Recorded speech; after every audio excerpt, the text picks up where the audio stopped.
कमरे में, वही कहने लगती है यूसुफ आ जाओ, कितने जमाने से हम तुम्हारे बालिग होने का इंतजार कर रहे हैं, तुम्हारे बड़े होने का इंतजार कर रहे हैं। आई यूसुफ आओ, मेरी प्यास बुझाओ, आओ मुझसे मिलो। यूसुफ अलैहिस्सलाम ने फरमाया माज़ अल्लाह, अल्लाह की पनाह, मैं ये काम नहीं कर सकता। उसको जुनून, कैसे नहीं करोगे, यूसुफ भागे, पहला दरवाजा खोलने में कामयाब, वो भी भाग रही है। यूसुफ ने दूसरा दरवाजा खोला, उसमें भी कामयाब, तीसरा दरवाजा खोला और भागने में उधर से भी कामयाब, चौथा दरवाजा खोला, उधर से भी भागने में कामयाब। आखिरी दरवाजे पर पहुंचे, तब तक इसने पीछे से दामन पकड़ लिया, पीछे से दामन पकड़ लिया और यूसुफ अलैहिस्सलाम ने दरवाजे का कुंडा जो होता वो पकड़ लिया, इधर खींचा यूसुफ को। बादशाह मिस्र की बीवी ने ऐसे खींचा तो यूसुफ ऐसे दरवाजा पकड़े थे, ऐसे खींचते हुए उसके ऊपर गिर गए, दरवाजा भी खुल गया। जब दरवाजा खुला तो सामने बादशाह खड़ा है, मिस्र है। इस दुआ में जो हम पढ़ते हैं अल्लाहुम्मा जिरनी फी मुसीबती, मेरी मुसीबत में बेहतरीन बदल अता फरमा, वखलिफ ली खैरम मिना, और जो तूने मुझसे छीना है उससे बेहतर चीज तू मुझे अता फरमा। अय अल्लाह के नबी, पहले मैं सोचा करती थी कि अबू सलमा से मेरे लिए कौन बेहतर होगा, इतने अच्छे, उनसे बेहतर कौन होगा। लेकिन ये दुआ मांगते मांगते मैंने देखा अल्लाह ने दुआ कबूल कर ली। अबू सलमा बेहतर थे, लेकिन अल्लाह ने अबू सलमा को अगर छीना तो उनसे बेहतर शौहर मुझे अता फरमा दिया। हमें जनाब मोहम्मद रसूलुल्लाह दे दिए, मुझे मोहम्मद रसूलुल्लाह की बीवी बना दिया। मैं मोहम्मद रसूलुल्लाह की बीवी हूँ, मेरे शौहर से बेहतर शौहर अल्लाह ने मुझे अता फरमाया। गौर करो दुआ कैसे कबूल होती है। यहां तो सूरत हाल दूसरी है। शादी हुई, मांग रहे बेटा, अल्लाह मुझे बेटा दे दे, अल्लाह मुझे बेटा दे दे, अल्लाह मुझे बेटा दे दे। 9 महीने के बाद घर में बच्चा पैदा हुआ तो पता चला कि बेटी है। पेशानी पे शिकन पड़ गई, पसीना आ गया। अल्लाह, मैंने तो बेटा मांगा था, तूने बेटी दे दी। बेगैरत, तुझे शर्म आनी चाहिए। बेटी की पैदाइश पर तू अफसोस कर रहा है। ये बेटी नहीं, रहमत है जो तेरे घर में पैदा हुआ। हो सकता है अल्लाह ने तुझे इसलिए बेटा न दिया हो क्योंकि अल्लाह बेहतर जानता था कि ये बेटा अगर मांग रहा है, अगर मैं बेटा दूंगा तो बेटा बड़ा होकर जमीन और जायदाद के चक्कर में अपने बाप का मर्डर कर देगा, अपने बाप का ही खून कर देगा, अपने बाप को सताएगा। हो सकता है इसलिए बेटा न दिया हो। यही आदमी बेचारा जिसको बेटा नहीं मिला, रोता रहा, परेशान रहा, जिंदगी भर कहता रहा अल्लाह मैंने बेटा मांगा, तूने बेटी दे दी। अभी वो बच्ची बिचारी जवानी की दहलीज पर कदम रखी, 15-16 साल की हुई, अभी शादी नहीं हुई, अचानक बाप का एक्सीडेंट होता है, पैर टूट गया, रीढ़ की हड्डी में चोट लगी, बिस्तर पे पड़ा है। डॉक्टर ने बिस्तर ही पर लेटे लेटे खाने पीने की इजाजत दी, पेशाब और पायखाना करने की इजाजत दी, उठ नहीं सकता। अब ऐसे मौके पर देख रहा है कि मेरी बीवी मेरी गंदगी को हाथ नहीं लगा रही है, मेरा बेटा जो शादीशुदा हो चुका है या बहू वाला है, ना उसकी बहू आ रही है ना बेटा आ रहा है। ऐसे नाजुक मोड़ पर वो देखता है कि उसकी बेटी आती है, अपने बाप की उस चादर को बदलती है जिस पर उसने पेशाब कर रखा है, एक पॉट लेके आती है और अपने बाप के कमर के नीचे रख देती है, अब्बू जरूरत से फारिग हो जाइए। बाप ने उसी पॉट में लेटरीन की और बेटी आई उसी पॉट को उठाकर फेंक रही है, अपने बाप की गंदगी को साफ कर रही है, उसके कपड़े धुल रही है। यही बाप जो बेटा बेटा चिल्ला रहा था, आज बेटी की तरफ से ये होने वाली खिदमत को देखता तो कहता कि अल्लाह वाकई तेरी कुदरत, वाकई तेरा इल्म वसी है। मैंने तुझसे बेटा मांगा था, लेकिन अगर बेटा होता तो आज शादीशुदा होकर मेरी ये खिदमत नहीं कर सकता था जो मेरी बेटी मेरी खिदमत कर रही है। इस पोजीशन में मेरी बेटी मेरे काम आई। वाकई तू हकीम है, तू अच्छी तरीके से जानता है कि बेटा देना चाहिए कि बेटी देना चाहिए। अंदाजा लगा सकते हैं आप, बेटियां रहमत बनकर आती हैं, रहमत। आप बेटों की पैदाइश पे खुश होते हो? पूरे हिंदुस्तान में जाता हूं तकरीरें करने, और अभी मेरा एक कदम अगर आपके भगैया में है तो अभी दूसरा कदम मेरा कलकत्ता की सरजमीन पर है। कल का प्रोग्राम मेरा मिदनीपुर में है, खड़गपुर से आगे मिदनीपुर। अंदाजा लगाओ कि आज यहां है, कल कहां, परसों कहां। शेख बता रहे थे कि सन 1996 में तकरीर की। ये 29-30 साल का जमाना जो गुजरा है, इस 30 साल तकरीरों के जमाने में मेरे भाइयों पूरे हिंदुस्तान के चप्पे चप्पे में जा चुका हूं। ऐसे ऐसे माँ बाप को जानता हूं जिन्होंने मेरी खिदमत की है, जिन्होंने मुझे खिलाया पिलाया है। 5 साल के बाद उनके घर गया तो पता चला कि वो नहीं है इस दुनिया में। मोहल्ले वालों से पूछा गया तो पता चला कि उनकी औलाद ने, उसके बेटे ने अपने बाप को मार डाला। जमीन और जायदाद का झगड़ा हुआ, उसी बंटवारे को लेकर इतना झगड़ा हुआ कि गर्दन दबा दिया। बेटा अपने बाप को मार डाला। आज तक ऐसा किस्सा नहीं सुना कि किसी बेटी ने भी अपने बाप को मारा हो। बेटियां रहमत बनकर आती हैं, उनको जहमत समझते। परेशानी क्या है? ओफो, लड़की हुई, अब कम से कम 10, 12, 15 लाख रुपए का जहेज वहेज इकट्ठा करो, बारातियों का इंतजाम करो। प्रॉब्लम ये है, अब ये 3 अप्रैल को मेरी बेटी की भी शादी थी, यही 3 अप्रैल को। आज 18 अप्रैल है, 16, 17 यानी अब तो 12 बजे के बाद 18, यही 3 अप्रैल को मैंने अपनी बेटी की शादी की।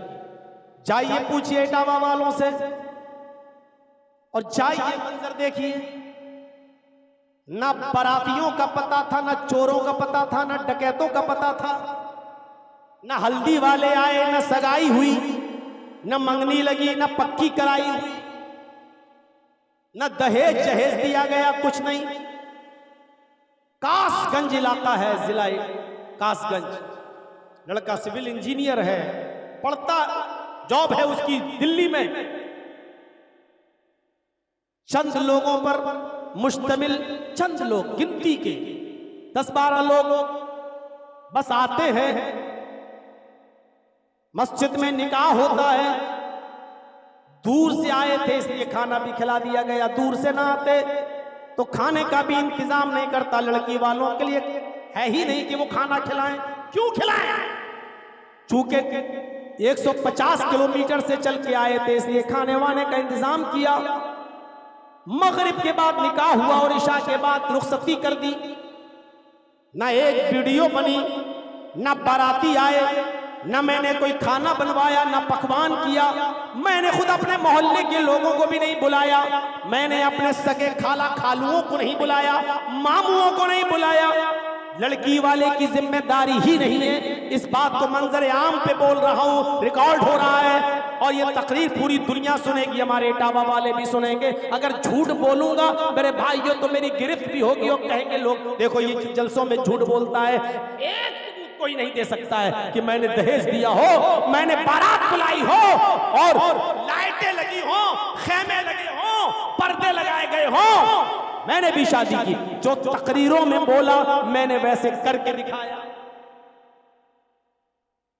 अब आप अपने इलाके के मौलवियों पे नजर रखो और देखो कि ये अपनी बेटियों की शादी कैसे करते हैं, ये अपने बेटों की शादी कैसे करते हैं। आप नजर रखो और मौलवियों पे भी नजर रखो कि ये गैर शादीशुदा ये कैसे शादी करता है। देखो इस 30 साल की जिंदगी में कितनी इस्लाह हुई, आप गौर करें। आप लड़के ही मारते हैं अपने माँ बाप को, लड़कियां नहीं। हाँ मौलाना साहब, लड़की पूरे खानदान का नाम डुबो देती है। ये सच है, आप सही कह रहे हैं।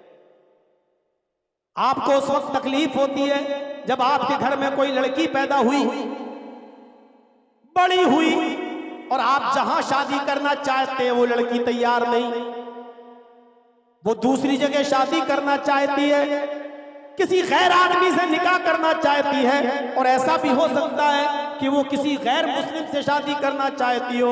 अब आपके सर घूमते हैं कि अब क्या होगा, और जब वो किसी गैर के साथ भागती है तो आप कहते हैं कि अच्छा था ये पैदा होते ही मर जाती है। तो इसमें लड़की का कसूर नहीं है जो भाग रही है किसी गैर के साथ, इसमें कसूर है आपकी तरबियत का, इसमें कसूर है आपकी परवरिश का। आपने अपनी बेटी को वो तरबियत ही नहीं दी, क्यों गई गैर मुस्लिम के साथ, क्यों भागी वो किसी मुसलमानी के साथ, लेकिन भागकर शादी क्यों की, क्यों? इसमें गलती आपकी रही, आपने उसको एंड्रॉयड मोबाइल दे दिया। ले बेटी 30,000 का मोबाइल है ओप्पो का, ले विवो का, ले सैमसंग का, सिम भी दे दी, नेट पैक भी डाल दिया। अब वो आपकी बेटी चला रही है, फेसबुक भी चला रही है, मैसेंजर भी चला रही है, व्हाट्सएप भी चला रही है। पढ़ने के लिए भी आपने ऐसा स्कूल उसका चॉइस किया जहां लड़के और लड़कियां दोनों बैठ के पढ़ रहे हैं। इंटरवल में स्कूल की कैंटीन में बनी हुई होटल पे लड़के और लड़कियां दोनों बैठकर चाय पी रहे हैं। अब तेरी लड़की किसी गैर के साथ भागेगी नहीं तो क्या तेरी आरती उतारेगी? तरबियत आपने गलत दी तो लड़की फिर उसका कसूर क्या है? हजरत मरियम मस्जिद के मेहराब के अंदर मौजूद है और उनके पास बेमौसम फल आ जाता है। हजरत मरियम के पास बेमौसम फल आ जाता है, जिस फल का मौसम नहीं वो। हजरत जकरिया ने देखा ये फल, कहने लगे आए मरियम ये फल कहां से आए तेरे पास? अन्ना लके हाजा, आए मरियम ये फल तेरे पास कहां से आए? सेब का मौसम नहीं, सेब कहां से आया? आम का मौसम नहीं, आम कहां से आया? लीची की फसल नहीं, लीची कहां से आई? अंगूर का मौसम नहीं, अंगूर तेरे पास कहां से आ गया? आए मरियम बता ये फल कौन लाया तेरे पास?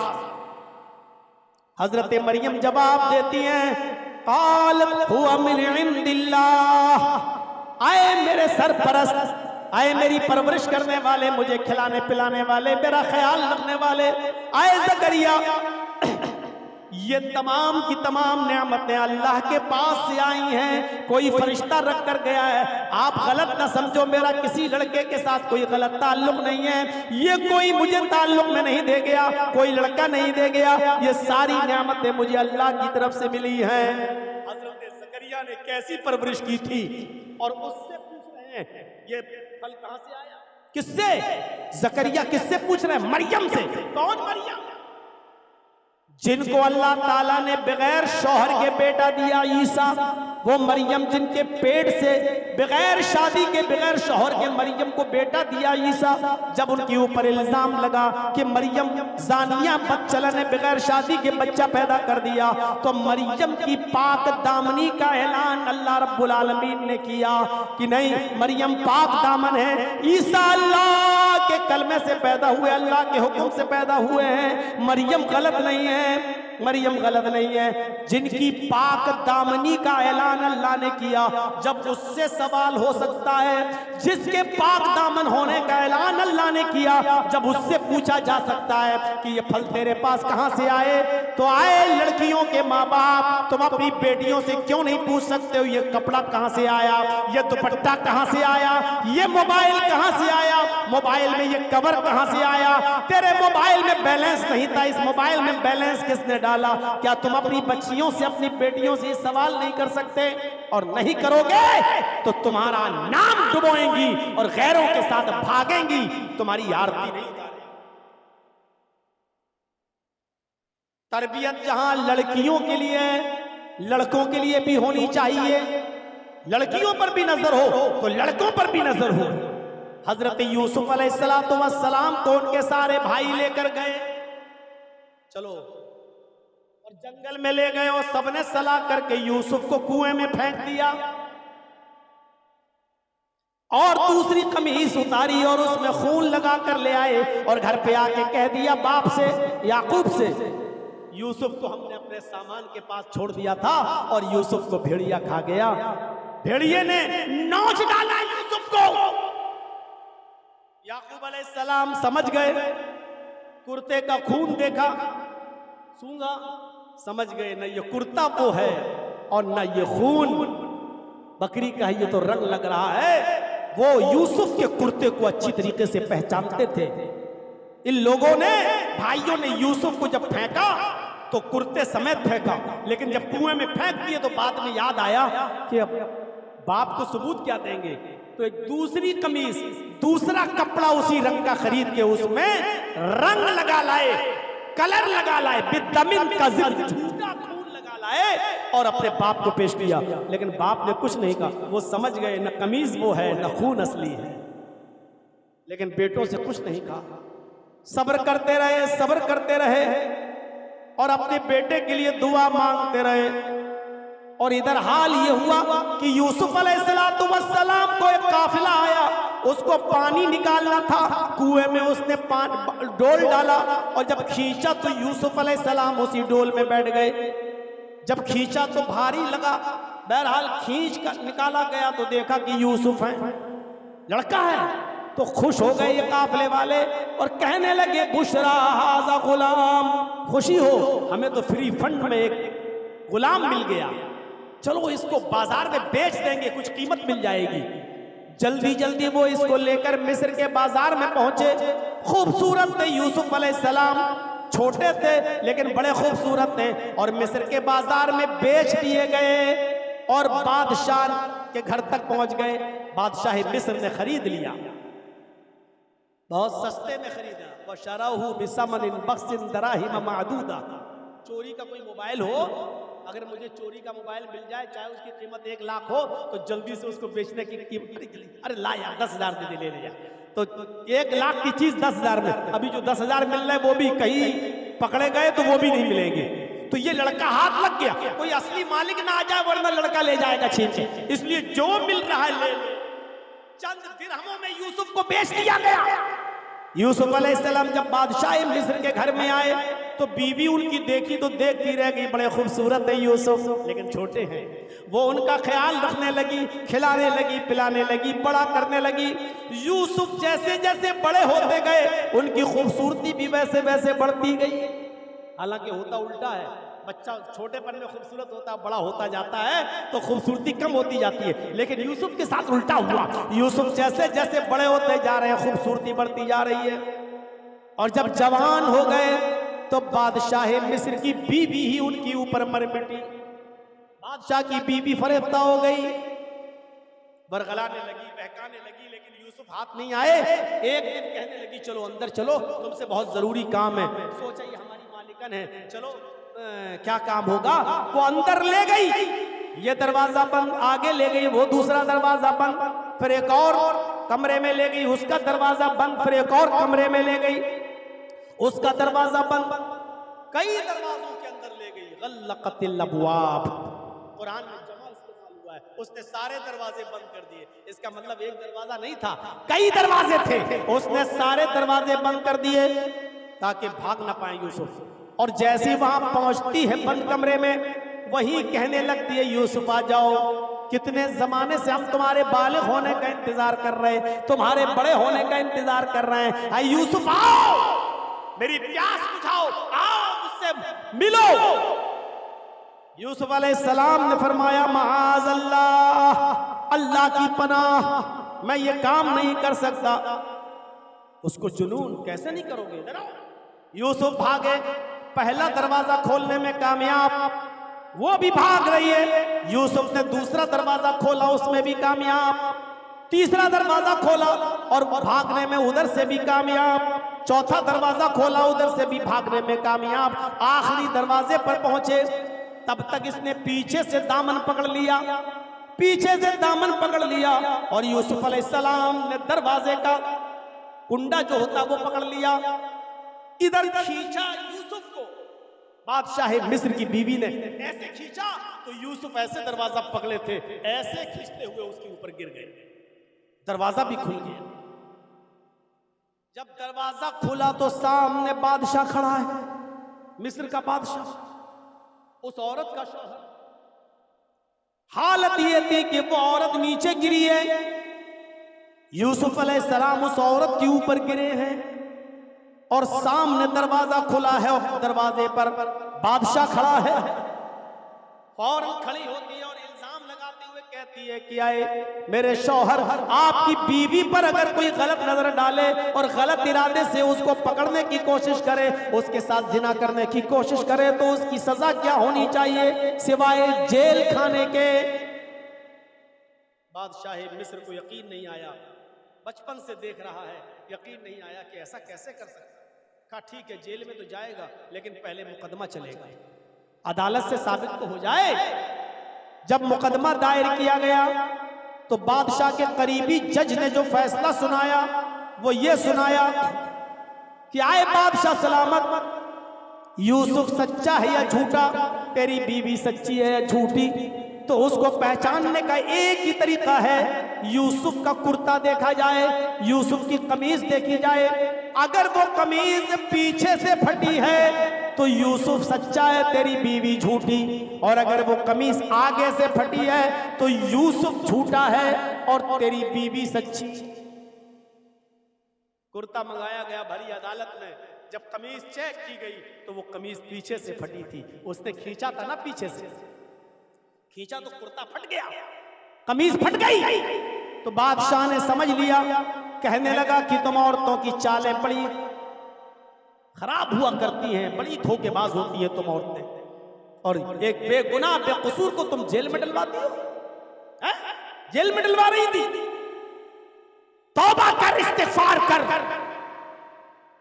और आइंदा ऐसी गलती मत करना। बादशाह ने नजरअंदाज कर दिया, लेकिन इस फैसले के बाद बादशाह की बीवी बदनाम हो गई, सारी औरतों में चर्चे हो गए, मिस्र की औरतों में। लो, एक नौकर को, एक गुलाम को दिल दे बैठी, एक गुलाम से उसने दिल लगी कर ली, एक गुलाम से के पास जाकर गलत काम करने के लिए चली गई। बताओ, घर का नौकर उसके साथ।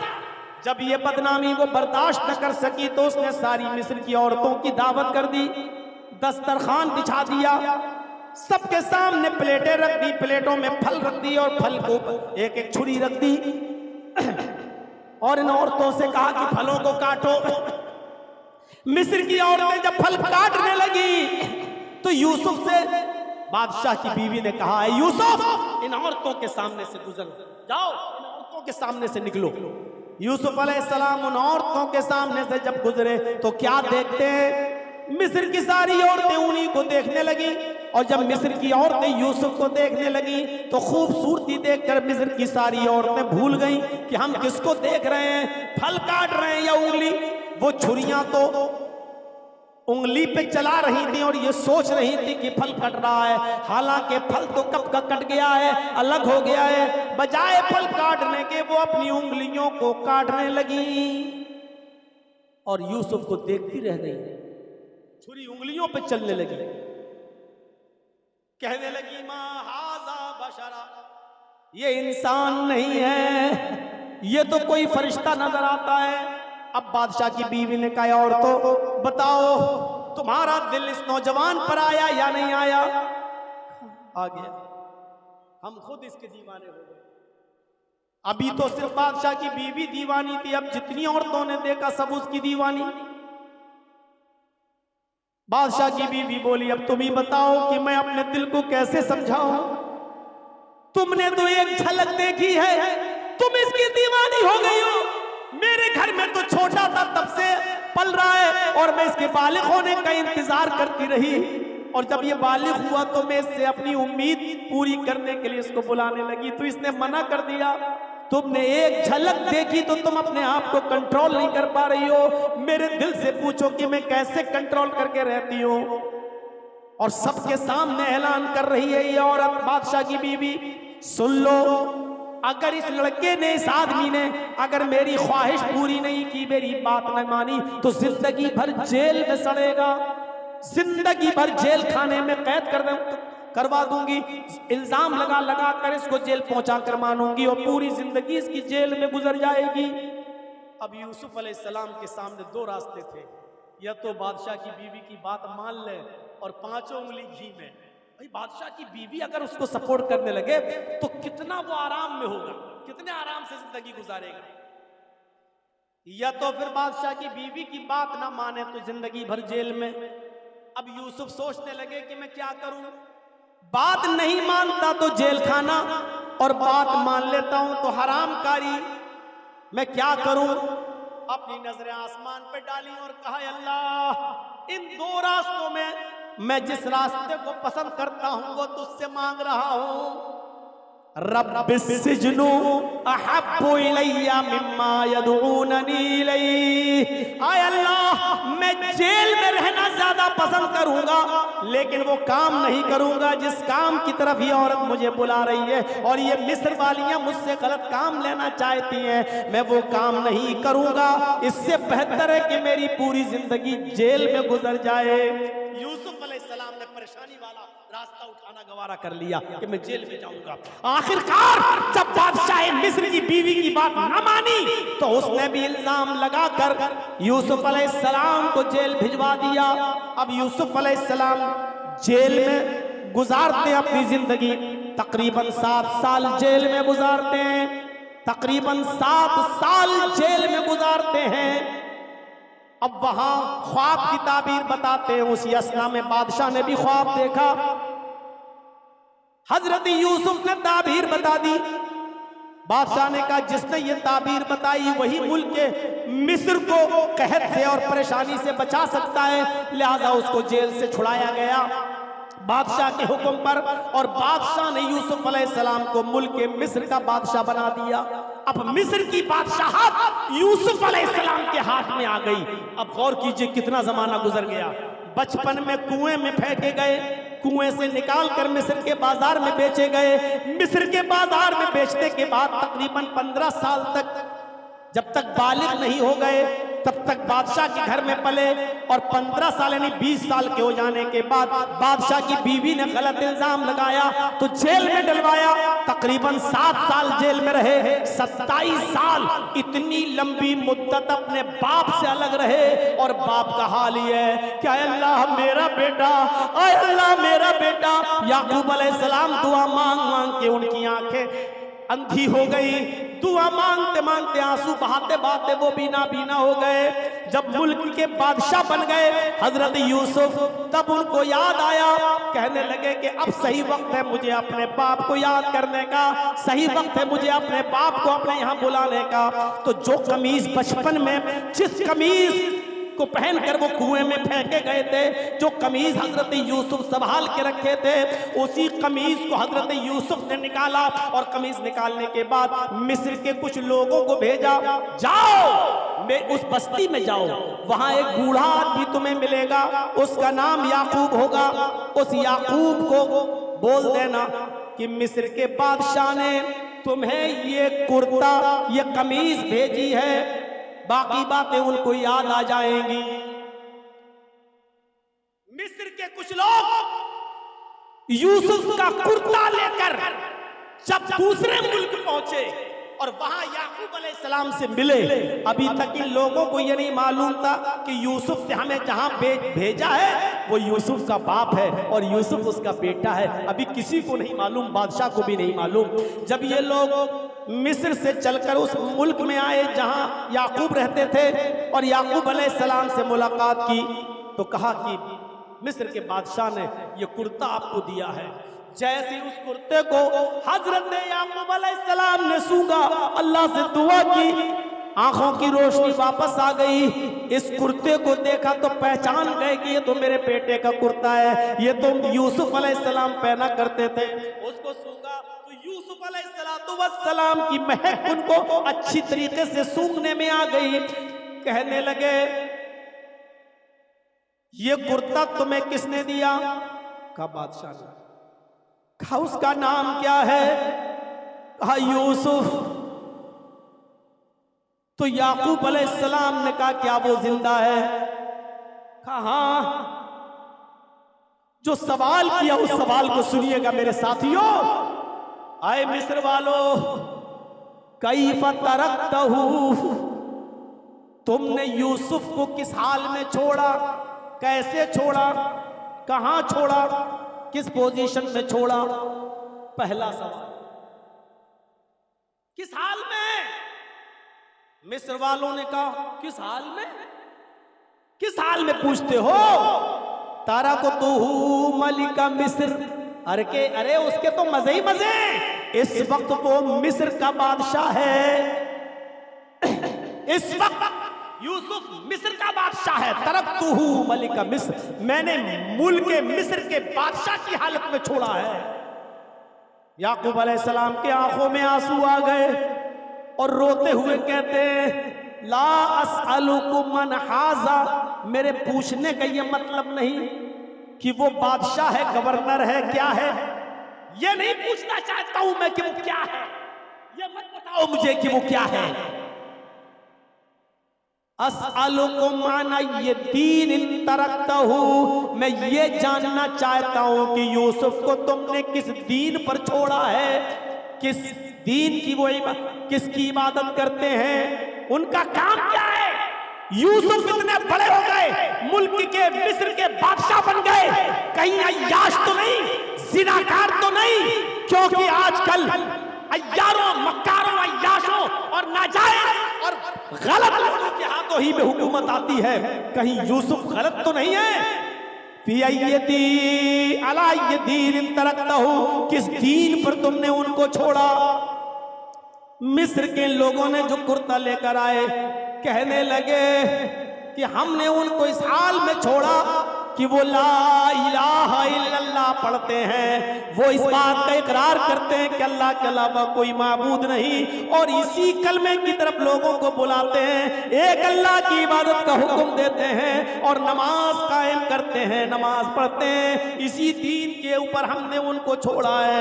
मेरे भाइयों, पूरा वाकया बताने का मतलब यह है कि इतनी लंबी मुद्दत के बाद जब याकूब अलैहिस्सलाम को पता चला कि मेरा बेटा जिंदा है, तो इस बात को सुनकर खुश नहीं हुए कि मेरा बेटा मुल्क मिस्र का बादशाह बन गया, बल्कि खुशी उनको तब हुई जब उन्होंने ये सुना कि मेरा बेटा एक अल्लाह की तरफ लोगों को बुलाता है और एक अल्लाह की इबादत करता है। ये तरबियत भी एक बाप की अपनी औलाद को, क्या ये तरबियत है आज हमारी अपनी औलाद को? क्या ये तरबियत आप देते हैं? क्या ये हक है आपको पूरा कि अपनी औलाद को इस तरीके की तरबियत दें? औलाद बेटा है तब भी अच्छी तरबियत, और बेटी है तब भी उसकी अच्छी तरबियत होनी चाहिए। मेरे भाइयों, ये मयार होना चाहिए। आज क्या दूसरों के साथ जा रहे हैं, दूसरों के साथ भाग रही हैं, दूसरों के साथ। और जाइए महाराष्ट्र का रिकॉर्ड देखिए, 3 लाख लड़कियों की एप्लीकेशनें कोर्ट में पहुंची हुई हैं, 17-16 साल की लड़कियों की। अभी मेरे बालिग होने में 1-2 साल बाकी है। जब मैं बालिग हो जाऊं, मैं अपनी मर्जी से फला इब्ने फला के साथ शादी करूंगी, गैर मुस्लिम लड़के से। मेरा बाप और मेरा भाई इंटरफियर करे तो उसको कोई इंटरफियर का हक नहीं होगा, क्योंकि अभी मेरी उम्र 17 है। जब मैं 18 साल की हो जाऊंगी तो मैं अपनी मर्जी से खुद शादी करूंगी उस गैर मुस्लिम लड़के के साथ। ये 3 लाख मुस्लिम लड़कियों की एप्लीकेशन है सिर्फ महाराष्ट्र के अंदर, गैर मुस्लिम लड़कों के साथ, गैर मुस्लिमों के साथ शादी। कहां है हम और आप? जानते हो, सिलसिलतुल हदीस सहिया के अंदर इमाम हजरत नासिरुद्दीन अलबानी एक हदीस नकल करते हैं। वो कहते हैं अल्लाह के नबी सल्लल्लाहु अलैहि वसल्लम ने फरमाया कि आधी रात के बाद आसमान के सारे दरवाजे खोल दिए जाते हैं। हदीस के अल्फाज क्या हैं? तुफ्तहु अब्वाबुस समाई निस्फल लैल व युनादी मुनादिम। आधी रात के बाद आसमान के सारे दरवाजे खोल दिए जाते हैं और एक पुकारने वाला पुकार कर कहता है हल मिन दाइन फयुस्तजाब लहू। है कोई अल्लाह को पुकारने वाला जो अल्लाह को पुकारे, अल्लाह उसकी पुकार को सुने। हल मिन साइलिन, है कोई सवाल करने वाला, फयूता, अल्लाह उसको दे। हल मिन मकरूबिन फयुफर्रज अन्हु, है कोई सितमज़दा, है कोई परेशान हाल जो अपनी परेशानी अल्लाह के सामने रखे और अल्लाह उसकी परेशानी को दूर करे। ये हर फरिश्ता हर रात में पुकारता है। आधी रात के बाद जब आसमान के दरवाजे खुल जाते हैं, अल्लाह के नबी फरमाते हैं फला यबका मुस्लिमुन यदउ बिदावतिन इल्लस्तजाब लहू इल्लस्तजाब अल्लाहु लहू। सारी दुनिया के मुसलमानों में जितने भी लोग आधी रात के बाद उठकर अल्लाह से मांगते, अल्लाह सबको देता है और हर एक की दावत को कबूल करता है, हर एक की दुआ को अल्लाह सुनता है, जो मांगता अल्लाह देता है। लेकिन आधी रात के बाद भी सबको देता है, लेकिन इन दो लोगों को अल्लाह आधी रात के बाद भी नहीं देता। वो कौन दो लोग हैं? फरमाया इल्ला ज़ानियतन तसआ बिफरजिहा, एक उस औरत को अल्लाह कुछ नहीं देता इस रात में, चाहे पूरी रात तहज्जुद पड़े, लेकिन अल्लाह उस औरत को भी नहीं देगा। किसको?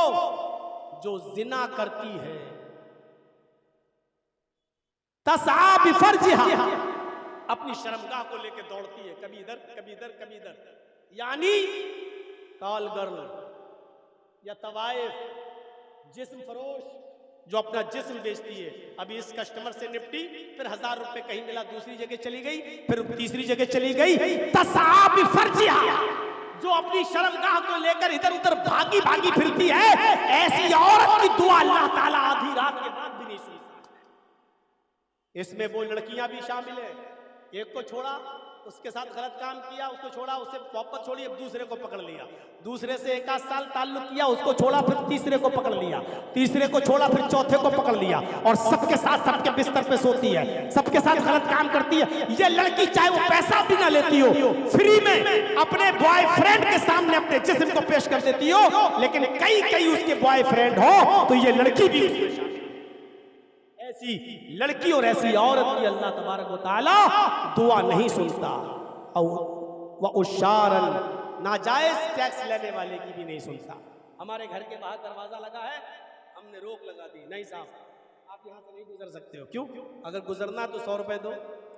रास्ता सबका, लेकिन हम पावरफुल है, हम नहीं निकलने देंगे साहब। क्यों? अरे मेरे घर के सामने दरवाजा है, मैं नहीं जाने दूंगा, मेरे घर के सामने रोड है, मैं नहीं निकलने दूंगा। नाजायज वाला, नाजायज तरीके से वसूली करने वाला एक इस आदमी की दुआ भी अल्लाह रब्बुल आलमीन नहीं सुनता, दुआ कबूल नहीं करता है। मेरे नौजवानों, आखिरी चीज बता रहा हूं तुम्हें, सुनते चलो। जिस तरह लड़कियां आज बिगड़ रही हैं समाज और सोसाइटी के अंदर, लड़के भी आज उनका माहौल खराब है। तुम दूसरों की मां बहन बेटियों को गलत नजर से देखोगे तो तुम्हारी मां बहन बेटियां भी महफूज नहीं रहेंगी। यही इजराइल, 48 साल का एक यहूदी इजराइल के एक शहर ईलात के अंदर जाता है, बिजनेस करता था, बिजनेस। ईलात इजराइल का एक शहर है, बहुत मशहूर शहर है, जैसे हिंदुस्तान का एक शहर है गोवा, बहुत नंगा शहर है। हिंदुस्तान में सबसे ज्यादा गंदगी अगर आपको मिलेगी जिस्म के एतबार से तो गोवा में मिलेगी, बंबई अब भी कुछ नहीं है उसके आगे। और पूरी दुनिया का सबसे ज्यादा नंगा शहर पेरिस, अमेरिका कुछ नहीं है, दुनिया का सबसे ज्यादा गंदा शहर पेरिस, और हिंदुस्तान का सबसे गंदा शहर गोवा। वहां के जू पे चले जाओ, समंदरी इलाके में चले जाओ तो हल्का सा तार भी नहीं रहेगा जिस्म पर, पूरी न्यूड नेकेड नंगे लड़के और नंगी लड़कियां समंदर के किनारे आपको पड़े हुए मिलेंगे। ऐसा ही इजराइल का एक शहर है जिसका नाम है ईलात। उस ईलात की एक 5 स्टार होटल में ये 48 साल का एक आदमी जो बिजनेसमैन था जाता है और होटल के मैनेजर से मिलकर कहता है कि हमारे लिए किसी कॉल गर्ल का इंतजाम करो, घर का खाना कब तक खाएंगे, आज बाहर का खाना खाना चाहता हूं। अय्याशी के इरादे से उसने कहा कैसी लड़की चाहिए? कहा लड़की खूबसूरत होनी चाहिए। कहा ठीक है आपको खूबसूरत लड़की मिल जाएगी। कब का? पूरी रात के लिए चाहिए। पैसे फिक्स होते हैं, काउंटर पे पैसे जमा कर दिए जाते हैं।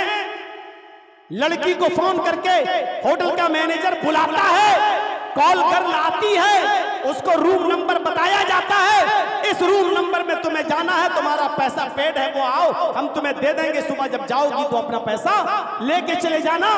वो होटल में जैसे ही बेल बजाती है, अंदर से आदमी 48 साल के आदमी की आवाज आती है, दरवाजा खुला हुआ है, तुम अंदर आ सकती हो। जैसे ही लड़की ने दरवाजा खोला, अंदर घुसती है, लड़की के बाप की जब उस आदमी की नजर उस लड़की पे पड़ती है तो उसको हार्ट अटैक पड़ जाता है, उसको दिल का दौरा पड़ता है, वो आदमी जमीन के ऊपर गिर पड़ता है, इसलिए कि उसने जब गौर से देखा तो पता चला कि ये काल गर्ल कोई और नहीं, उसकी अपनी सगी बेटी।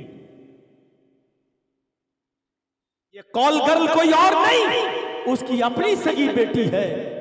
जब इसको दिल का दौरा पड़ा, जल्दी से इसको इमरजेंसी हॉस्पिटल में पहुंचाया गया, इसकी बीवी को फोन किया गया। इसकी बीवी जब आई तो इसने अपनी बीवी को पूरी बात बताई। बीवी ने कहा अच्छा, तो इसका मतलब यह है कि तुम्हें भी घर से सुकून नहीं था, तुम भी बाहर आकर अय्याशी करते हो। जिस रास्ते पर बाप चलता है तो उसकी औलाद भी उसी रास्ते पर चल पड़ी है। तुम्हारी बेटी भी इसी रास्ते पर इसीलिए चल रही है क्योंकि तुमने गलत रास्ता पकड़ा, यही रास्ता तुम्हारी बेटी ने भी पकड़ा। अब मुझे तुमसे तलाक चाहिए। और आखिरकार उस औरत ने अपने आदमी से तलाक ले ली।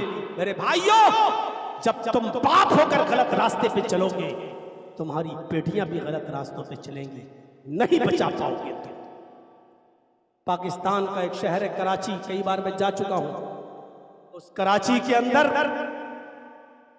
एक बहुत मशहूर इलाका है जिसका नाम है defence housing authority. Defence housing authority. उस डिफेंस हाउसिंग अथॉरिटी में एक बहुत खूबसूरत प्राइवेट निजी स्कूल बना हुआ है, बहुत खूबसूरत। अमीर माँ बाप के लड़के और लड़कियां उस स्कूल के अंदर पढ़ते हैं, निजी स्कूल है। उस स्कूल के 4 स्टूडेंट्स ने यह तय किया कि आज किसी लड़की को हम बहकाएंगे, बहलाएंगे और नाश्ता पानी के बहाने उसको एक कमरे में बंद कर देंगे और चारों लड़के उससे एक एक करके उसके साथ आज जिना करेंगे, ज्यादती करेंगे उसके साथ। उन 4 लड़कों में से एक लड़का किसी लड़की को बहलाकर फुसलाकर खिलाने पिलाने के बहाने दोस्त बनाकर लाता है और एक कमरे में ले जाता है और कहता मैं अभी आ रहा हूं।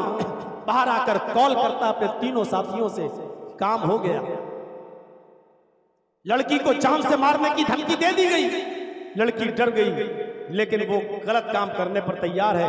कह रही है मेरी जान मत लो, पहले मैं जा रहा हूं, उसके बाद फिर दूसरा। पहले जिसने पकड़ा वो गया, उस लड़की के साथ गलत काम किया, वो बाहर आया, फिर दूसरा गया, उसने उसके साथ ज्यादती की, दूसरा निकला, फिर तीसरा गया, तीसरे ने उसके साथ जिना किया। वो सबके सामने हाथ पैर जोड़ती रही लेकिन किसी को रहम नहीं आया। जब तीनों ज्यादती करके निकल चुके, अब चौथे का नंबर आया। कहा कि देख हाथ पैर तो बहुत जोड़ रही है लेकिन रहम मत करना, बहुत खूबसूरत है, पूरा मजा आएगा तुझे, जाओ। ये चौथा दरवाजा खोलता है, उस लड़की के पास जाता है। जैसे उस कमरे में घुसता है, लड़के की नजर उस लड़की पर पड़ती है। इस लड़के के दिमाग की नस फट जाती है, ब्रेन हेमरेज होता है और उसी वक्त ये लड़का ऑन स्पॉट उसी कमरे में मर जाता है। इसलिए कि वो लड़की कोई और नहीं थी, इसकी अपनी सगी बहन। जब भाई किसी गलत काम में पड़ जाए तो ये उम्मीद मत रखना कि उस भाई की बहनें महफूज होंगी। कह दिया जो कहना था। अगर बाप हो, बच्चों के गलत काम करोगे तो तुम्हारी बेटियां महफूज नहीं रहेंगी, और भाई हो किसी बहन के, दूसरों की बहन बेटियों पर गलत नजर डालोगे तो तुम्हारी बहन बेटियां महफूज नहीं। जाओ, तकरीर खत्म करो, अब जाकर तकरीर मोबाइलों पे बात और बताओ अपनी गर्लफ्रेंड को कि मौलाना साहब ऐसा ऐसा बोले थे। मुझे मालूम है कि इतना सख्त सुनने के बाद भी बेशर्मो तुम्हें शर्म नहीं आएगी, बेहयाओ तुम्हें हया नहीं आएगी, बेगैरतो तुम्हें गैरत नहीं आएगी। इसके बावजूद भी तुम इस गलत हरकत को छोड़ नहीं पाओगे। तुम अपनी गर्लफ्रेंडों को छोड़ नहीं सकते, और तुम्हारी चुड़ैलें, तुम्हारी गर्लफ्रेंडें, तुम्हारी चूहियां तुम्हें नहीं छोड़ सकती हैं, क्योंकि तुमने उनको अपने प्यार के बंधनों में ठार से देकर बंधा रखा है। लेकिन याद रखना, तुम दूसरों की बहन बेटियों के साथ गलत काम करोगे तो तुम अपनी बहन बेटियों के साथ दरवाजा खोल रहे हो। और इसी ने कहा है, ला तक़रबु ज़िना इन्नहु काना फ़ाहिशतन व साअ सबीला, जिना के करीब मत जाओ, ये गंदा रास्ता है। फ़ाहिशतन व साअ सबीला, ये गंदा रास्ता है। आप जिस रोड पे चल रहे हो ना, समझते हो कि मंजिल पे पहुंच जाएंगे, नहीं। जिना का जो रास्ता, जिसको आप समझ रहे हो कि मैं किसी की बहन के साथ जिना कर रहा हूं, जिस रास्ते पे आप चल रहे हो, इसकी आखिरी मंजिल तेरी बहन और बेटी है। तू जिस सड़क पे चल रहा है, इस सड़क पर तेरी बहन और बेटी का घर मौजूद है। तू जिस रास्ते पे चल रहा है, वहां तेरी बहन और तेरी बेटी का घर है। इसलिए याद रख, कुरान ने इसको गंदा रास्ता कहा है, गंदा रास्ता। इसीलिए रास्ता कहा है कि जिस रास्ते पे तुम चल रहे हो, ये रास्ता तुम्हारी बहन और तुम्हारी बेटी तक पहुंच रहा है। अल्लाह से दुआ करता हूँ, इस्लाह मुआशरे पर होने वाले इस प्रोग्राम को पर ख़त्म करने के बाद, मुझे इतनी उम्मीद नहीं थी कि इतना थकने के बाद और इतना गशी और चक्कर आने के बाद मैं इतनी देर बोल 2 घंटे हो गए। 2 घंटे मेरे भाइयों, 5 मिनट बाकी हैं। 1:15 पे बोला था और 3:15 हो रहे हैं। 2 घंटे मैंने खींच दिए। अल्लाह से दुआ करता हूँ कि अल्लाह तू हमारा इम्तहान मत ले, और अगर तू हमारा इम्तहान लेता है तो इस इम्तहान में पूरा उतरने की हमें तौफीक अता फरमा, हमारे मुआशरे की इस्लाह फरमा, हमें ज़िनाकारी से बचा ले, हमें अपने बेटे और बेटियों की तरबियत करने की तौफीक अता फरमा। बारिलाह, जब तक तू हमें जिंदा रख, इस्लाम पर जिंदा रखना सवाल है, जब तक तू हमें जिंदा रख, इस्लाम पर रखना, और जब हमारा खात्मा हो तो ईमान पर हमारा खात्मा फरमाना। वमा अलैना इल्लल बलागुल मुबीन व आखिरु दअवाना अनिल हम्दुलिल्लाहि रब्बिल आलमीन। अस्सलामु अलैकुम व रहमतुल्लाहि व बरकातुहू। सवाल और जवाब के लिए आप लोग किसी मुफ्ती साहब को बुलाया कीजिए, जो जिस काम का स्पेशलिस्ट हो उससे वही काम लेना चाहिए। आपको हार्ड पड़ता है तो हार्ड स्पेशलिस्ट के पास जाते हो, होम्योपैथिक दवा के पास नहीं। तो जो जिस फन का माहिर हो उससे वो काम लिया करिए। हम तकरीर वाले फन के हैं, हमसे तकरीर वाला काम लीजिए। जो जिस फन का माहिर हो उससे वो काम लीजिए। माफ़ कीजिएगा, मैं मुफ्ती नहीं हूँ, इसलिए आपके किसी सवाल का जवाब मैं नहीं दे सकता। अल्लाह ताला से दुआ है कि अल्लाह ताला हमें जब तक जिंदा रखे, इस्लाम पर रखे, खात्मा ईमान